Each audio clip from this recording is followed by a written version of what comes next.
What is up, diecast collectors? This is OBB, the diecast news guy, and today I'm going to bring you guys with a very, and I mean a very special NASCAR diecast review. Now, this is no ordinary diecast review. This is actually be a custom diecast review, but it's a very special custom.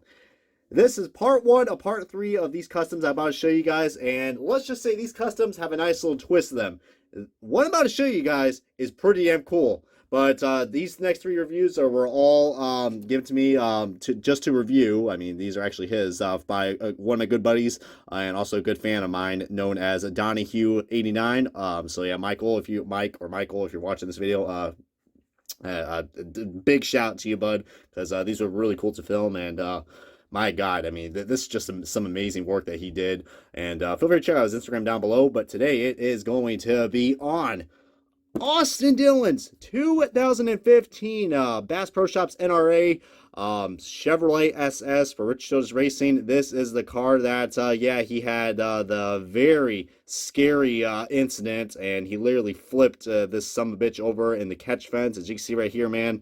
What a cool custom, man. We got a nice little note right here telling me that, yeah, this thing has a very delicate part, and my goodness, I mean, so definitely got to thank, Mike for telling me that real quick. But yeah, like I said, check out his Instagram down below, guys, and just really can't think of enough for allowing me to review these really cool customs, man. And heck, this is just pretty damn cool. But anyways, enough of me jibba jabbing. Let's go ahead and kick off this diecast review, and let's take this car out of the box nice and slow, and let's get on to the unboxing of this beauty.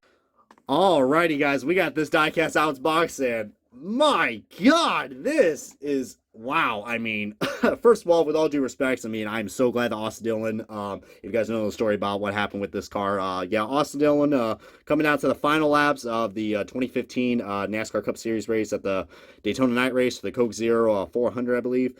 Dale Jr. ended up winning that race, coming down to the, the final restart on the final lap, and he was able to win it. And then coming down to the tri-oval, there was a big nasty wreck that happened, as they called the big one, and Austin Dillon was running 7th at the time. And yeah, it turned out this was probably one of the worst wrecks that we had at Daytona. Thankfully it wasn't a casualty, but just, my God, I mean, I think a lot of us were just pretty much shit our pants when we saw Austin Dillon literally went airborne. I think, like, what happened? Like, Denny Hamlin was the one that kind of caused it. He got loose, and then I think the 3 car, I think, got into him. I think the Austin Dillon was running 7th at the time, so he slowed down, got into the back of the 24, and then the 11 car kind of gave him a little nudge, and then the 3 car just went straight to the right, and as soon as that sumbitch flipped over and went to the catch fence, I think all eyes were not on Dale Jr. They were all on Austin Dillon. But I can tell you one thing, guys. NASCAR did a good job with the safety of the Gen 6. I mean, this is only from 2013, so 2015, the third year that we had the Gen 6 car.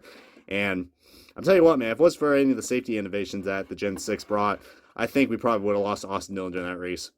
Now, usually I'm not a big fan of, people recreating really nasty wrecks. But, since this wasn't a casualty, I mean, this is really damn cool, guys. I mean, I really got to think, Mike, man, if you were watching this, man, I am really impressed, man. I mean, we're going to take a look at the further details on this, guys. I mean, there's not really much to review on the car, considering that this thing is literally, half of this diecast is, gone, dude. I mean, holy crap.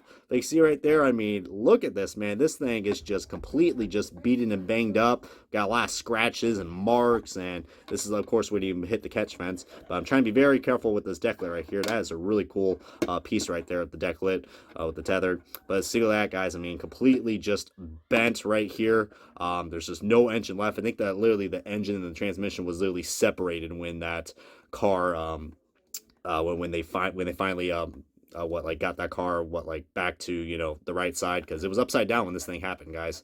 But yeah, such a scary moment that happened. And I know any Austin Dillon fans are watching this review. I apologize for showing you guys this. Might be some sensitive, some very sensitive stuff to show, but goodness gracious, man, the detail on this is really cool. Look at that. You can see the die-cast metal right there. That is really nice. I mean, that right there, you can definitely see where the impact was. I mean, that is a pretty damn good replication. I mean, if I could post some photos probably toward the end of this review, I'll show you guys some side-by-side photos of, what the actual car looks like, because I think Mike did a really good job, guys, and this is just cool, man. You see they got the tire bent, and then you got I mean, you literally just got the end that's just showing left, and the whole corner panel right here is completely just gone. We got some more damage right here with the 3 and the stripes. I mean, this is a really nice paint scheme. Well, it was a nice paint scheme until it got literally wrecked. But this part is really cool, guys, and I'm really glad, Mike, let me out on the notes. I mean, because this piece right here is supposed to represent a tether, and there's a hair on my freaking glove. And where you put the red right here, that's supposed to represent the red fuel cell. So I like those nice little details right there. I mean, my goodness, guys, this is a really cool custom, guys. Look at that, even the Goodyear tires even bent to shit, and it's also, rubbed off pretty well. I mean, goodness gracious, man. At least that eagle looks nice to me. Boy, that eagle does look quite familiar, looking at Truex's car.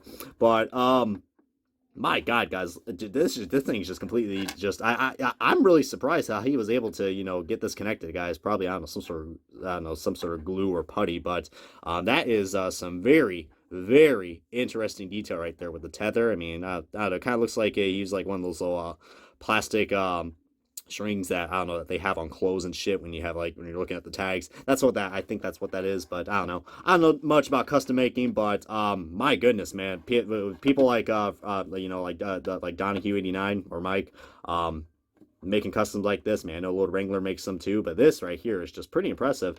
And I think I did saw one of the, I did saw some of his Instagram posts on that. I was like, man, that's pretty cool. But when he DM'd me this and he's like, hey, you want to review some cars that I have in my collection? I was like, sure. And this, I mean, dude, I just really can't thank you enough, man, for allowing me to review this, man. I mean, goodness gracious, man. I mean, very thankful, to review something this good because, man, if I had the time and patience to do all this, I would, but just having people like you and, I don't know, everybody in this diecast community, man, it just really means a lot, man, and I'm just looking forward to review the other 2 diecasts that you got, which I'm not going to tell you guys what it is. I know Mike knows, but you guys have to tune into the other reviews, but my God, man, this is just freaking beautiful, man. The name banner just, I'm just so amazed at the little details that this thing has, man, for a raced a race version. Well, I guess you could say this is the wrecked version, but and the closest thing I've ever seen to like a wrecked custom in person was probably what like Mead Motorsports does with their custom diecast, but those things are not actually those things are like fantasy wrecked. Like some of those cars didn't really wrecked like this. But this is just really cool. I mean, I'm kind of afraid to show the bottom. Look at that. Even the bottom's detailed, man. Thank God I showed the bottom. Look at that. Even the tires are worn out. I mean, just goodness gracious, though, man. This thing literally looks like it literally just got stomped into Grove Street. But once again, Mike, I can't thank you enough for supplying me this diecast, and I will definitely get these back to you safe and sound after the other 2 videos are up. But I hope you guys enjoyed this diecast review, guys, of the Austin Dillon 2015 Bass Pro Shops NRA, I guess you could say wrecked version, Chevrolet SS for, I guess I'll call these wrecked versions, since, this thing is pretty much totaled out. I mean, I don't think what NASCARs have insurance policies or not, but yeah, this thing is freaking totaled, man. But just, once again, Mike or Michael, however you go by, just thank you so much, man, for this, for allowing me to review this custom. I know I keep repeating myself, but just, I'm very thankful, man, to have people like Mike in the diecast community to help me supply some diecast reviews for y'all, and this is definitely one hell of an experience, man. But don't worry though, we got 2 more to showcase in the later section of after this video. But yeah, if you guys are new to this channel already, subscribe, and we'll get on to the other 2 videos. So this has been OBB, the diecast news guy, and I will see you guys next time on another custom wrecked version of a NASCAR diecast.